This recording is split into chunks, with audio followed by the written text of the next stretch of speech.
सोचिए आप बाजार में हैं अपने बच्चे के साथ और वो हो जाता है जो अक्सर होता है। बच्चे की नज़र एक चमचमाते खिलौने पर पड़ती है।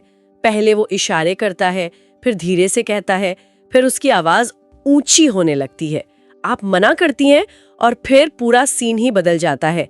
बच्चा जमीन पर लेटकर रो रहा है, हाथ पैर पटक रहा है और अब पूरा बाजार आपको देख रहा है। हर माँ बाप ने कभी ना कभी इस पल का सामना किया है ना? और उस वक्त बस लगता है कि धरती फट जाए और हम उसमें समा जाएं। तो आज हम इसी उलझन की गहराई में उतर रहे हैं। बच्चों के साथ हमारा संवाद, हमारी बातचीत, उसे कैसे बेहतर बनाया जाए। और ये सिर्फ उस बाजार वाले हंगामे को शांत करने के बारे में नहीं है, ये इस बारे में है कि हम अपने बच्चों को कैसे समझते हैं और उन्हें आने वाली दुनिया के लिए कैसे तैयार करते हैं। आज की हमारी ये पूरी चर्चा एडिली फेबर और इलियन मेजलिश की पेरेंटिंग पर लिखी गई मशहूर किताब how to talk so kids will listen and listen so kids will talk के कुछ हिस्सों पर आधारित है। हमारा मकसद कुछ टिप्स की लिस्ट बनाना नहीं है, बल्कि उस सोच को समझना है जो माँ बाप और बच्चों के रिश्ते को हमेशा के लिए बदल सकती है।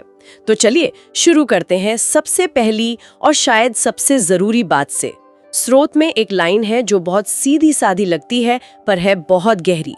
अगर एक बच्चे को अंदर से बुरा लग रहा हो तो वो अच्छा बर्ताव कैसे कर सकता है? हम अक्सर बच्चों से उम्मीद करते हैं कि वे हमेशा अच्छा व्यवहार करें, भले ही वो अंदर से दुखी हों, निराश हों या गुस्से में हों। और मजे की बात यह है कि जब हम उनकी भावनाओं को नकारते हैं तो उनका व्यवहार और खराब हो जाता है। हाँ। जरा सोचिए, बच्चा रो रहा है और हम कहते हैं इसमें रोने की क्या बात है, चुप हो जाओ, या तुम तो लड़के हो, ऐसे रोते नहीं हैं। बिल्कुल।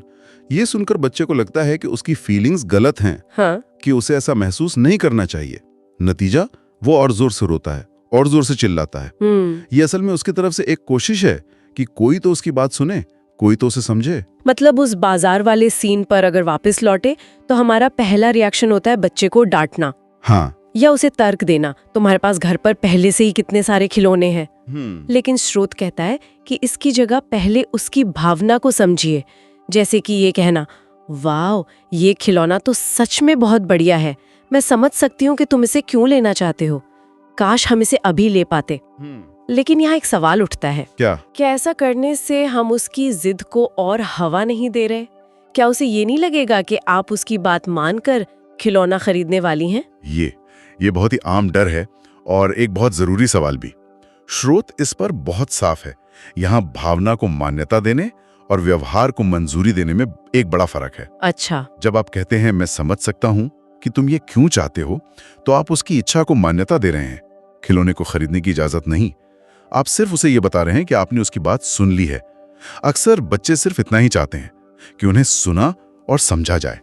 कई बार तो सिर्फ इतना कह देने से ही उनका गुस्सा आधा हो जाता है। पर इसमें एक शर्त है ना? हाँ, एक बहुत बड़ी शर्त है। आपकी हमदर्दी सच्ची होनी चाहिए। बच्चे बनावटीपन को मीलों दूर से पहचान लेते हैं। अगर आप मन में सोच रहे हैं कितनी नौटंकी कर रहा है और मुंह से हमदर्दी जता रहे हैं, तो ये काम नहीं करेगा। सही बात है। ठीक है, तो पहला कदम हुआ भावनाओं को समझना, उन्हें खारिज न करना। लेकिन मान लीजिए हमने भावना समझ ली, पर बच्चा फिर भी हमारी बात नहीं मान रहा। घर पर होमवर्क का टाइम है और वो टीवी के सामने से हिलने को तैयार नहीं। अब क्या करें? जाहिर है गुस्सा आता है और गुस्से में मुंह से निकलता है, अभी के अभी टीवी बंद करो और पढ़ने बैठो। स्रोत कहता है कि ये तरीका काम नहीं करता। तो फिर विकल्प क्या है? अगर हम इसे बड़ी तस्वीर से देखें तो हमारा लक्ष्य सिर्फ उस पल में टीवी बंद करवाना नहीं है, बल्कि बच्चे में सही और गलत की समझ पैदा करना है। आदेश देना एक बाहरी दबाव है जो तब तक ही काम करता है जब तक आप सामने हैं। स्रोत का सुझाव है कि आदेश देने के बजाय जानकारी दें, नतीजों के बारे में बताएं। ये बच्चे के अंदर से प्रेरणा जगाता है।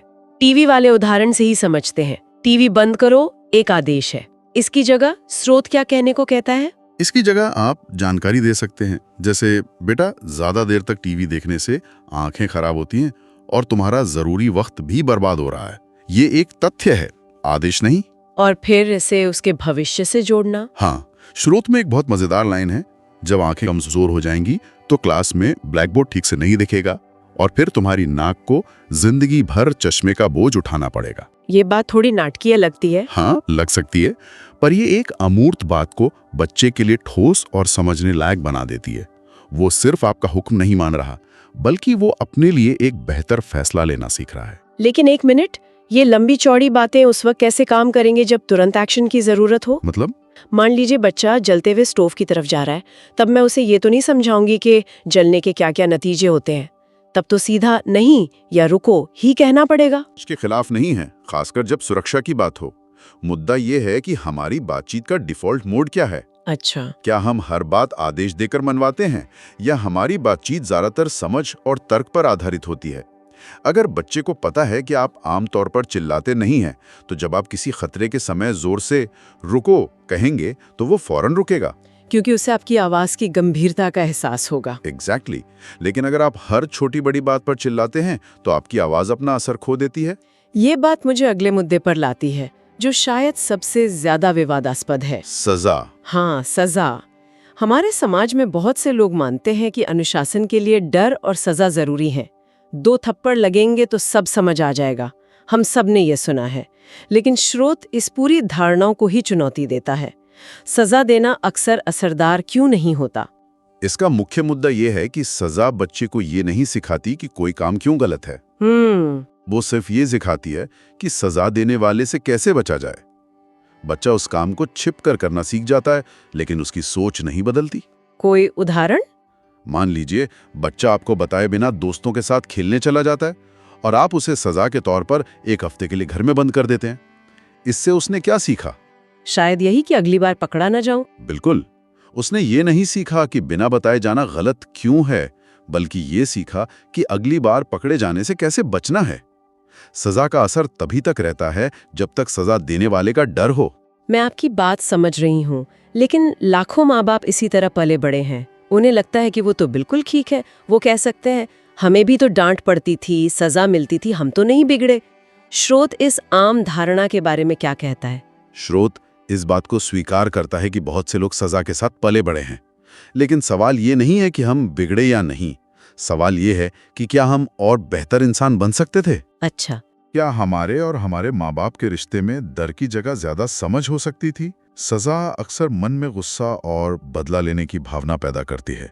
बच्चा सोचता है, जब मैं बड़ा हो जाऊंगा तब मैं भी इनको दिखाऊंगा। तो इसका विकल्प क्या है? स्रोत का विकल्प है सजा की जगह समस्या का समाधान मिलकर निकालना। तो उस बच्चे के उदाहरण में जो बिना बताए खेलने चला गया, वहाँ सजा की जगह क्या किया जा सकता है? सजा देने के बजाय उससे बात करें, लेकिन डांटने के लिए नहीं बल्कि समझने के लिए। उससे पूछें, बेटा जब तुम बिना बताए चले जाते हो तो मुझे तुम्हारी बहुत फिक्र होती है। मुझे डर लगता है कि तुम ठीक हो या नहीं। क्या तुम मुझे बता सकते हो कि तुम ऐसा क्यों करते हो? सकता है वो कहे, मेरे सारे दोस्त स्कूल के बाद सीधे खेलने चले जाते हैं। हाँ, अब आपको समस्या की जड़ पता चली। ये बगावत का मामला नहीं है, ये दोस्तों के साथ खेलने की इच्छा का मामला है। अब आप दोनों मिलकर एक हल निकाल सकते हैं। जैसे कि कोई समय तय कर लें। हाँ, या ये नियम बना लें कि वो जाने से पहले आपको एक फोन करेगा। इस तरह वो सही गलत के बारे में सीखता है, न कि सिर्फ सजा से बचना। तो अगर सजा काम नहीं करती और हमें उनके साथ मिलकर समस्या को सुलझाना है, तो इसका मतलब हम उन्हें बहुत ज्यादा जिम्मेदारी दे रहे हैं। क्या यह हमें अगले बड़े लक्ष्य की ओर ले जाता है, बच्चों को आत्मनिर्भर बनाना? बिल्कुल। हमारा अंतिम लक्ष्य तो यही है कि हम बच्चों को उस दुनिया के लिए तैयार करें जहां हम हमेशा उनका हाथ थामने के लिए नहीं होंगे। स्रोत में इसके लिए तितली का एक बहुत ही जबरदस्त उदाहरण दिया गया है। हाँ, मैंने भी पढ़ा। एक आदमी देखता है कि एक तितली अपने कोकून से बाहर निकलने के लिए बहुत संघर्ष कर रही है। उसे उस पर दया आ जाती है और वो कैंची से कोकून को काट देता है ताकि तितली आसानी से बाहर आ जाए। और फिर तितली बाहर तो आ जाती है, लेकिन उसके पंख बहुत कमजोर होते हैं और वो कभी उड़ नहीं पाती। वो आदमी ये नहीं जानता था कि कोकून से निकलने का वो संघर्ष ही तितली के पंखों में खून भेजकर उन्हें उड़ने की ताकत देता है। वाह, ये तो बहुत ही असरदार बात है। ये सोचने पर मजबूर करती है कि हम कितनी बार अनजाने में अपने बच्चों के लिए कुकून काट देते हैं, सिर्फ उन्हें थोड़ी देर की मुश्किल से बचाने के लिए। हम हर रोज ऐसा करते हैं। जब बच्चा अपने जूते के फीते नहीं बांध पाता तो हम झट से बांध देते हैं, या जब उसे होमवर्क का कोई सवाल समझ नहीं आता तो हम उसे हल करके दे देते हैं। स्रोत कहता है कि ये एक ऐसा जहर है जिसका स्वाद बहुत मीठा होता है। हर बार जब हम उनकी समस्या सुलझाते हैं, हम उन्हें एक अनकहा संदेश देते हैं कि तुम अकेले ये नहीं कर सकते, तुम्हें मेरी जरूरत है। हाँ, और धीरे धीरे उनका आत्मविश्वास खत्म हो जाता है। तो अगर बच्चा आपके पास आता है और कहता है, मुझे समझ नहीं आ रहा कि पहले होमवर्क करूं या खेलने जाऊं, तो माँ बाप का पहला रिएक्शन होता है कि उसे एक टाइम टेबल बनाकर दे दें। स्रोत के हिसाब से सही तरीका क्या होगा? सही तरीका होगा उसे फैसला खुद करने में मदद करना। आप कह सकते हैं, ये तो सच में एक मुश्किल चुनाव है। तुम सोचो, ऐसा क्या तरीका हो सकता है जिससे तुम्हारा होमवर्क भी हो जाए और तुम्हें खेलने का भी मौका मिल जाए? उसे सोचने का मौका दें। हाँ, हो सकता है वो कोई ऐसा हल निकाले जो आपने सोचा भी ना हो, और अगर वो मदद मांगे तो उसे दूसरे रास्ते भी दिखाएं। तुम अपने दोस्त से क्यों नहीं पूछते कि वो अपना टाइम कैसे मैनेज करता है? या शायद तुम अपनी टीचर से इस बारे में बात कर सकते हो। ये उसे मछली पकड़कर देने के बजाय मछली पकड़ना सिखाने जैसा है। पर इसमें एक डर भी तो है, अगर उसने गलत फैसला लिया तो? अगर वो खेलने चला गया और उसका होमवर्क छूट गया तो छूट जाने दीजिए। क्या? उस एक बार के छूटे हुए होमवर्क से वो जो सीखेगा, यानी अपने समय को मैनेज करने की अहमियत, वो आपके बनाए हुए 10 टाइम टेबल से कहीं ज्यादा कीमती होगी। छोटी छोटी गलतियों के नतीजों से सीखना ही उन्हें बड़ी गलतियों से बचाता है। ये सारी बातें तो समझ में आती हैं, लेकिन अब एक ऐसी चीज पर आते हैं जो स्रोतों में मुझे पढ़कर सबसे ज्यादा हैरानी हुई। ये है तारीफ करने की कला। हम सब अपने बच्चों की तारीफ करते हैं, तुम बहुत स्मार्ट हो, तुम तो बेस्ट हो, क्या कमाल की ड्राइंग बनाई है। स्रोत कहता है कि इस तरह की तारीफ फायदे से ज्यादा नुकसान कर सकती है। ये बात तो गले नहीं उतरती। तारीफ करना भी गलत कैसे हो सकता है? ये वाकई में चौंकाने वाली बात लगती है, लेकिन इसके पीछे का तर्क बहुत गहरा है। स्रोत बच्चे की तारीफ करने और उसके काम या कोशिश की तारीफ करने में फर्क करता है। मतलब? जब हम कहते हैं तुम बहुत स्मार्ट हो, तो हम उस पर एक लेबल लगा रहे हैं। अब बच्चे के मन में एक दबाव बन जाता है कि उसे हमेशा स्मार्ट ही दिखना है। वो नई चीजें ट्राई करने से डरने लगता है, क्योंकि उसे लगता है कि अगर मैं फेल हो गया तो सब मुझे बेवकूफ समझेंगे। बिल्कुल। अच्छा, तो ये लेबल लगाने वाली बात है। तो अगर बच्चे ने एक अच्छी ड्राइंग बनाई है, तो तुम बहुत अच्छे आर्टिस्ट हो कहने के बजाय क्या कहना चाहिए? आप जो देख रहे हैं उसे बयान कीजिए। तारीफ को वर्णनात्मक बनाइए। ड्राइंग को देखिए और कहिए, अरे वाह, तुमने इन पहाड़ों के बीच से जो नदी निकाली है वो बिल्कुल असली लग रही है। और जिस तरह तुमने इस पेड़ में हरे रंग के अलग अलग शेड्स इस्तेमाल किए हैं, वो बहुत खूबसूरत हैं। इससे बच्चे को ठीक ठीक पता चलता है कि उसने क्या अच्छा किया है। हाँ, ये उसे अपनी ताकत पहचानने में मदद करता है। और ये तारीफ उसकी कोशिश की है, ना कि उस पर लगे किसी लेबल की। और ये तारीफ वाला तरीका सीधे सीधे आत्मनिर्भरता से जुड़ता है, जिसके बारे में हम अभी बात कर रहे थे।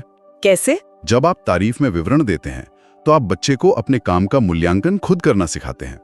उसे अच्छा महसूस करने के लिए आपके बहुत अच्छे के थप्पे की जरूरत नहीं पड़ती।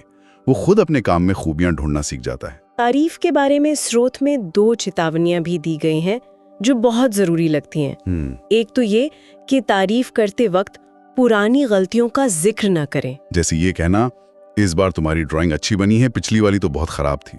बिल्कुल, ये तारीफ के सारे अच्छे असर को खत्म कर देता है और बच्चे को उसकी पिछली नाकामी की याद दिलाता है। और दूसरी, जो शायद सबसे जरूरी चेतावनी है, वो है बच्चों पर नकारात्मक लेबल लगाने से बचना। तुम तो हो ही बेवकूफ, 1 नंबर के कामचोर हो, तुम हमेशा सब गड़बड़ करते हो। स्रोत कहता है कि ये लेबल आत्म भविष्यवाणी बन जाते हैं। जब आप बच्चे को बार बार कामचोर कहते हैं, तो धीरे धीरे ये मान लेता है कि वो है ही ऐसा, और वो कोशिश करना ही छोड़ देता है। हाँ, वो उसी लेबल के हिसाब से जीने लगता है। तो अगर हम आज की इस पूरी चर्चा को समेटें, तो सार ये निकलता है कि बच्चों से बात करने का तरीका सिर्फ शब्दों का खेल नहीं है, ये एक पूरी सोच है।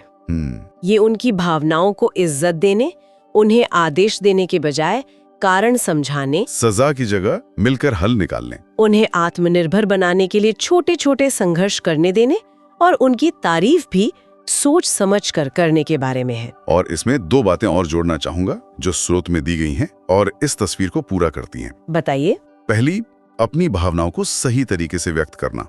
अगर बच्चा देर से घर आया है, तो उस पर चिल्लाने के बजाय अपनी भावना बताएं। कहें, जब तुम बताए बिना देर करते हो तो मुझे तुम्हारी बहुत चिंता होती है। मुझे डर लगता है कि कहीं तुम किसी मुश्किल में तो नहीं फंस गए। ये इल्जाम नहीं है, ये आपकी भावना है। सही कहा। इससे बच्चा आपके नजरिए को समझता है। और दूसरी बात, बहस में भी उनके विचारों का सम्मान करना। अगर वो आपसे असहमत हैं, तो उनकी बात को सुनना, उसे खारिज ना करना। ये उन्हें सिखाता है कि असहमति का मतलब बेइज्जती नहीं होता। इन सभी तकनीकों की जड़ में सिर्फ एक ही शब्द है, सम्मान। बिल्कुल। बच्ची की भावनाओं का सम्मान, उसके विचारों का सम्मान और एक इंसान के तौर पर उसकी काबिलियत का सम्मान। तो आखिर में हमारे सुनने वालों के लिए सोचने वाली बात ये है, स्रोत में दिए गए ये सिद्धांत क्या सिर्फ बच्चों से बात करने के लिए है, या फिर इनमें हमारे हर रिश्ते को बेहतर बनाने की ताकत छुपी है, चाहे वो हमारे जीवन साथी के साथ हो, हमारे दोस्तों के साथ या काम पर हमारे सहकर्मियों के साथ। क्या हम सब ये नहीं चाहते कि हमारी भावनाओं को समझा जाए, हमारे विचारों को सुना जाए और हमारी कोशिशों को सही तरीके से सराहा जाए? शायद ये बच्चों से बात करने की कला असल में एक दूसरे से बेहतर तरीके से जुड़ने की कला है।